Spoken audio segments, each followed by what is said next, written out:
Salam sejahtera bagi kita semua. Emana kembali hadir dengan podcast pembahasan firman Tuhan. Semoga firman Tuhan yang murni mampu merawat batin kita, menguatkan roh kita, dan membangun iman kita di hadapannya. Silakan menikmati podcast Emana hari ini. Amin. Puji Tuhan, saudara-saudari. Salam damai sejahtera bagi kita semua. Sukacita bisa kembali bertemu di dalam pelayanan podcast Emana. Amin. Kita akan bersama-sama bersekutu, sama-sama sharing, sama-sama bersekutu menikmati firman Tuhan. Puji Tuhan, hari ini kita akan bersama-sama dengan Saudara Puji. Halo Saudara Puji, selamat bergabung. Amin. Amin. Terima kasih Saudara Steven. Amin. Senang bisa bersekutu ya secara virtual ya dengan saudara-saudari semua. Amin. Makanya Tuhan memberkati firman Tuhan malam hari ini, bisa menerangi, bisa menguatkan ya, bisa membantu ya pertumbuhan kerohanian kita semua ya, saudari. Amin. Amin. Puji Tuhan. Baik, terima kasih untuk kehadirannya Saudara Puji. Kita juga berharap ya, ketika menikmati persekutuan ini, ya saudara-saudari juga melatih roh ya, sehingga walaupun kita mendengarkan persekutuan ini hanya melalui media elektronik, tapi kiranya juga bisa menyuplaikan hayat, ya bahkan menyuplaikan diri Allah sendiri kepada kita. Amin. Untuk hari ini porsi persekutuan kita akan diambil dari Lukas pasal 9 ayat 18 sampai 36. Ya, sangat baik kalau saudara-saudari bisa meluangkan waktu membaca porsi ini. Lukas pasal 9 ayat 18 sampai 36. Amin. Lalu dari porsi ini kita mengambil satu bagian ya, yang judulnya adalah menolak dunia. Jadi kita hari ini akan bersekutu mengenai menolak dunia. Dan ayat yang akan mendasari persekutuan kita adalah di dalam Lukas pasal 9 ayat 25. Ya, saya bacakan bagi kita sendiri semua. Apa gunanya seseorang memperoleh seluruh dunia, tetapi ia membinasakan atau merugikan dirinya sendiri? Puji Tuhan. Amen. Ini adalah ayat untuk persekutuan kita. Selanjutnya saya serahkan waktu kepada Saudara Puji. Amin. Amin. Puji Tuhan. Terima kasih, Saudara Steven. Saudara-saudari, saya ingin membahas sedikit ya mengenai Lukas pasal 9 ya. Di bagian yang kita baca hari ini adalah mulai dari ayat yang ke-18 ya. Ayat yang ke-18 sampai ayat yang ke-36. Haleluya. Saudara-saudari, di pasal 9 ayat 18 ya. Di sana ada satu pewahyuan yang sangat besar ya. Pewahyuan yang sangat ajaib. Bagaimana Petrus ya bisa mengenal diri Tuhan itu sendiri. Amin. Saudara-saudari, Tuhan bertanya ya kepada Petrus menurut kata orang banyak ya. Tuhan bertanya kepada murid-murid, kata orang banyak, siapakah aku ini? Lalu banyak murid-murid menjawab ya. Ada yang mengatakan Elia, ada yang mengatakan seorang dari nabi-nabi yang dahulu telah bangkit ya. Ada yang mengatakan juga Yohanes Pembaptis ya, dan sebagainya. Tetapi saudara-saudari, di pasal yang ke-9 ayat yang ke-20 Petrus mendapatkan pewahyuan ya. Dengan mengatakan bahwa engkau adalah Mesias dari Allah ya. Kalau kita merujuk pada Matius pasal 16 ya. Matius pasal 16 di sana dikatakan engkau adalah Mesias, anak Allah yang hidup. Amin. Kalau mengacu kepada Yohanes pasal 6, Petrus mengatakan bahwa engkaulah yang kudus dari Allah ya. Nah, saudara-saudari, puji Tuhan. Di sini ada satu terang yang membuat Petrus itu melihat siapakah sebenarnya diri Tuhan Yesus. Murid-murid mengatakan penilaian orang. Nah, orang menilai Tuhan itu dengan satu penilaian yang tidak tepat ya, yang tidak tepat. Penilaian orang terhadap Tuhan itu terlalu rendah ya, dengan mengatakan bahwa Tuhan itu adalah Yohanes Pembaptis, adalah Elia, adalah nabi-nabi. Itu adalah satu penilaian yang terlalu rendah. Tetapi Petrus ya sudah dibukakan di atas diri Petrus bahwa Tuhan Yesus itu adalah Mesias. Amin. Yang diurapi ya. Tuhan Yesus itu adalah Anak Allah yang hidup. Kalau di dalam Matius pasal 16 ya, ayat yang ke-17 dikatakan, "Berbahagialah engkau Simon bin Yunus, sebab bukan manusia yang menyatakan itu kepadamu, melainkan Bapakku yang di surga."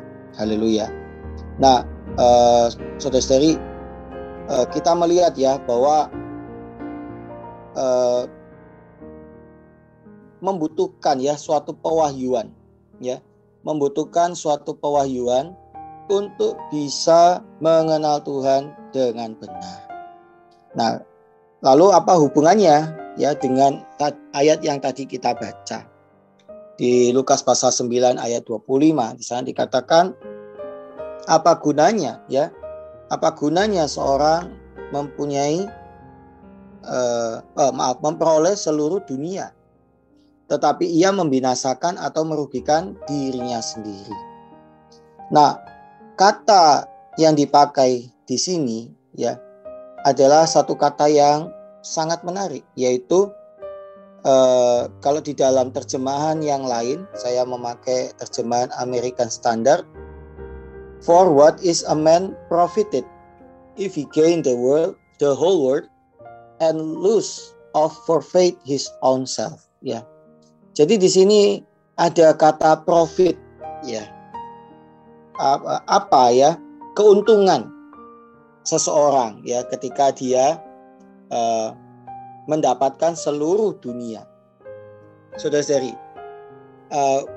konsep untung rugi ini sangat berkaitan dengan konsep nilai ya, values kalau bahasa Inggrisnya ya.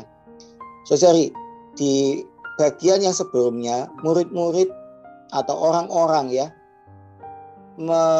menilai Tuhan Yesus itu dengan satu penilaian yang salah. Nah, karena penilaian yang salah seperti ini, maka sulit ya bagi orang-orang itu untuk mengikuti Tuhan Yesus. Ya, ketika kita mau mengikuti Tuhan Yesus, saudara-saudari, kita harus melihat nilai Tuhan yang sangat-sangat berharga itu. Ya, nilai Tuhan yang sesungguhnya ya. Amin. Kalau kita tidak nampak nilai Tuhan yang sesungguhnya, saudari, maka kita akan menganggap murah ya, menganggap rendah mengikut Tuhan. Haleluya. Nah, saudara-saudari, amin. Karena itu mohon ya Tuhan hari ini bisa mewahyukan dirinya kepada kita. Haleluya, saudara-saudari. Di sini Tuhan membandingkan ya dirinya dengan dunia ya, seolah-olah Tuhan membandingkan dirinya dengan dunia. Di ayat 23 Tuhan mengatakan, setiap orang yang mau mengikut aku, ia harus menyangkal dirinya, memikul salibnya setiap hari dan mengikut aku. Kemudian di ayat 25, apa gunanya seorang memperoleh seluruh dunia? Saudari, jadi di sini ada dua perbandingan. Apakah kita mau mengikuti Tuhan ataukah kita mau mengejar dunia? Saudari, kita harus memilih salah satu ya. Kita tidak bisa mengatakan saya mengikuti Tuhan sambil saya mengejar dunia. Karena kalau di perikop ini, Tuhan dengan dunia itu adalah sesuatu yang berlawanan ya. Amin. Di dalam kitab Yohanes ya, 1, 2, 3 Yohanes tua mengatakan bahwa apa? Kalau kita mengasihi dunia, maka kasih akan Allah ini tidak ada di dalam kita. Saudari, amin. Ya, kita perlu mengasihi Tuhan ya. Kita perlu mengikut Tuhan.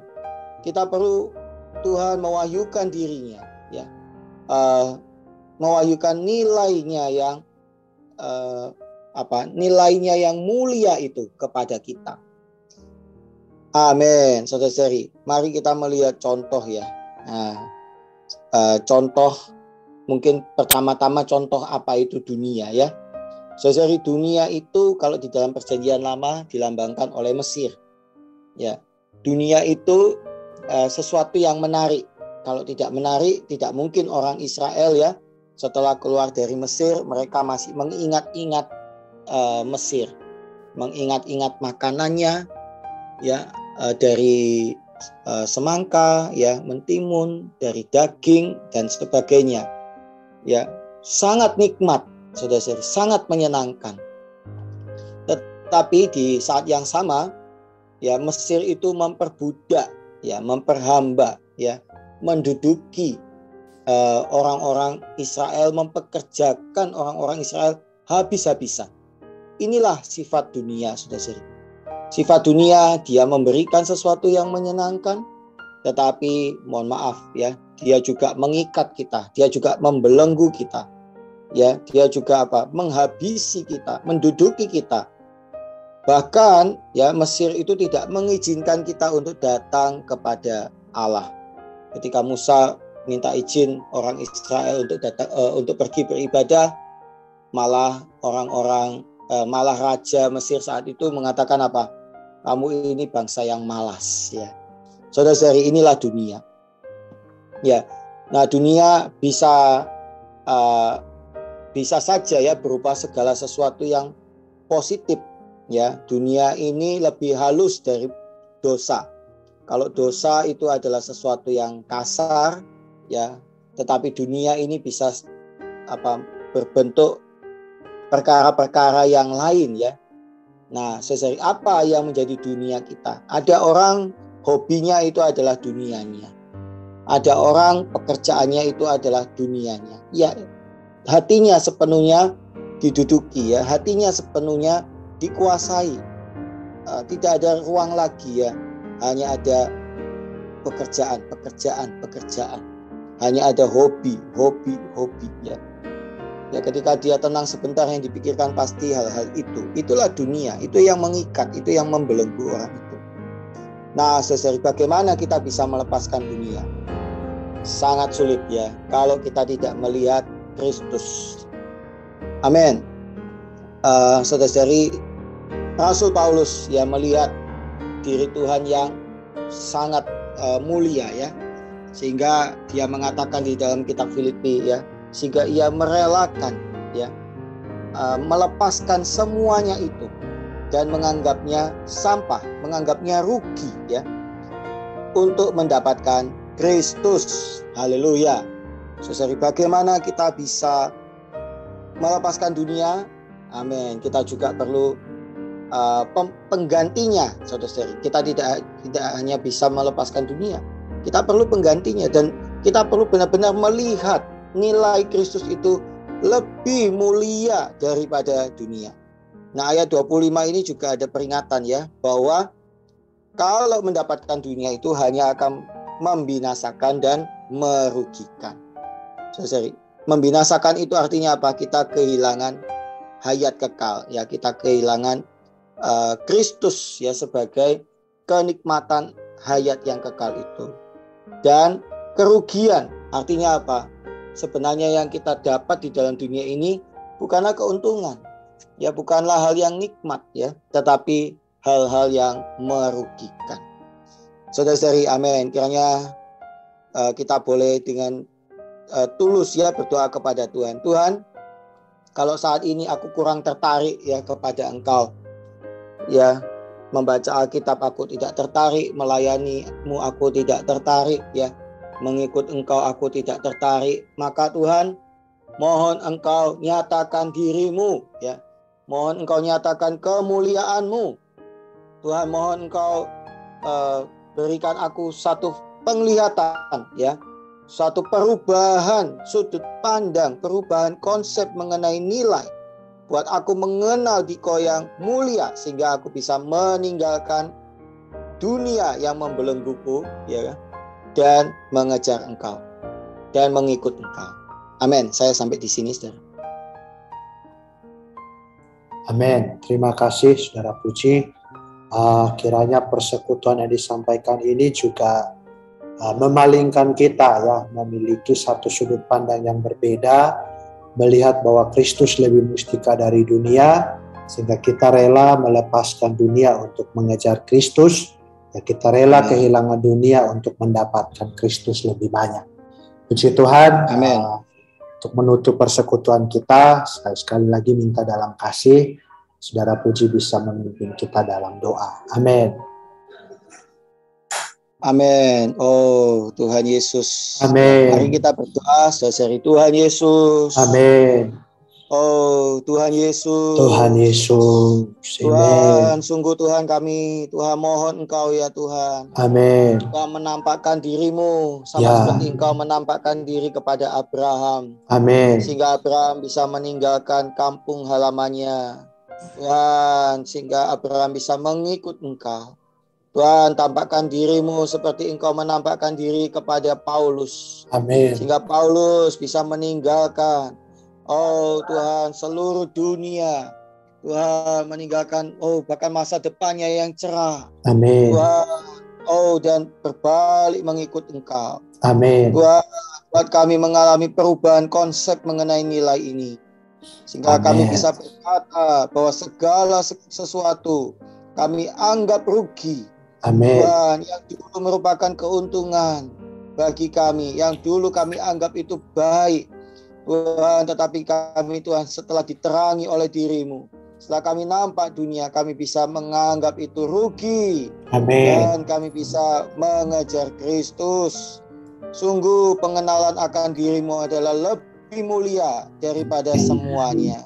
Tuhan Yesus, biarkan kami bisa mengikut Engkau Tuhan, memikul salib kami setiap hari, menyangkal diri kami, tidak mengasihi Tuhan hayat alamiah kami ya Tuhan, tetapi mengasihi Engkau. Amin. Terima kasih Tuhan Yesus. Amin. Amin. Puji Tuhan. Terima kasih Saudara Puji atas persekutuannya. Tuhan memberkati pelayanannya. Dan juga untuk saudara-saudari yang menikmati persekutuan hari ini, kiranya firman Tuhan menguatkan kita, yang mendorong kita untuk semakin mengasihi Tuhan dan semakin mutlak melayaninya. Tuhan memberkati. Amin. Sampai jumpa di podcast yang berikutnya. Amin. Sekian pembahasan firman porsi hari ini. Sampai jumpa di podcast berikutnya. Jangan lupa untuk download aplikasi Emana pada handphone Anda untuk manfaat yang lebih banyak.